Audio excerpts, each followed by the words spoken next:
In this module, we will talk about case study of the United States. According to the United Nations report of 2017, approximately 15% of the United States population, that is 49.8 million, was born outside the United States. The Migration Policy Institute reported in 2018 that approximately 11.3 million immigrants reside in the United States of America with illegal status. These immigrants come from different countries. However, Mexico is at the top. If you know that where Mexico is located, it is adjacent to the United States. It is the only country after Canada that has an integrated boundary with the United States. So, it is located geographically very close to United States. And it is lacking those economic resources which may be beneficial for the welfare of the state.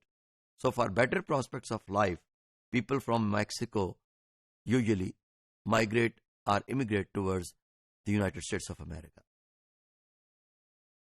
Most of the Mexican immigrants are not authorized legally and have no documentation. Life is difficult for the undocumented Mexicans in the United States, although they have to face many socio-economic problems by living in the United States. Yet, they earn as much as 4 times what they could earn in Mexico. As I earlier mentioned, that there are less economic resources. Those could fulfill the needs and demands of the people in Mexico.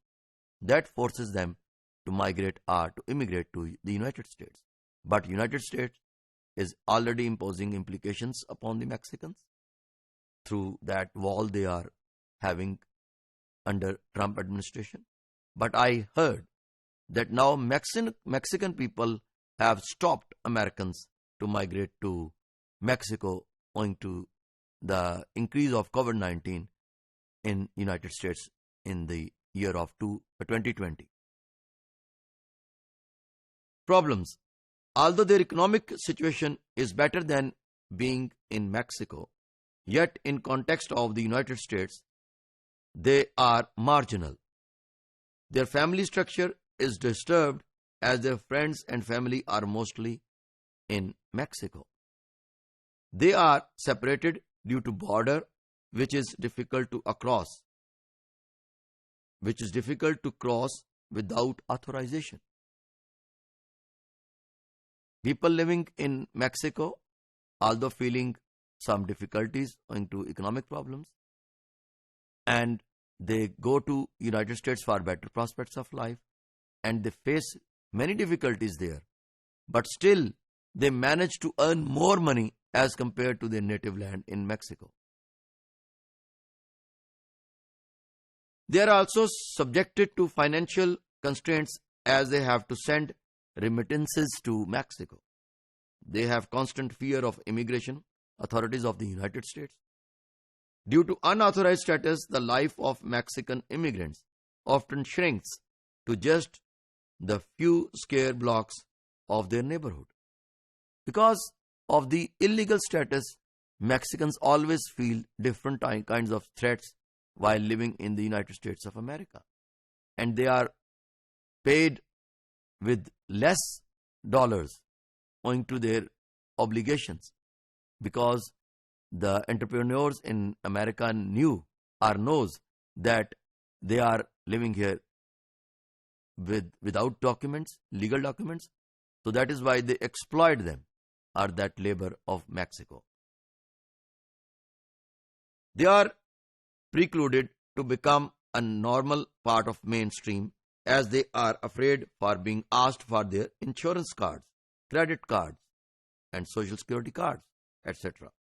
Some spots are like no-go zero zones for these Mexicans, like nearby Walmart.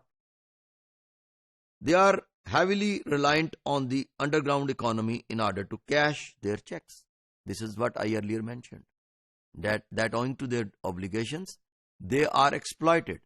So the labor of Mexico is exploited in the United States of America in the 21st century. Very strange.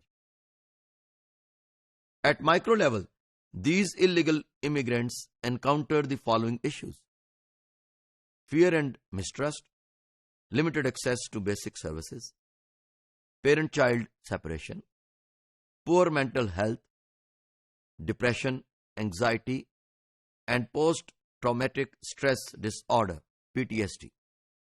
During migration to the United States, they are sexually assaulted or robbed. So these are the problems which Mexicans face while they are going illegally to the United States.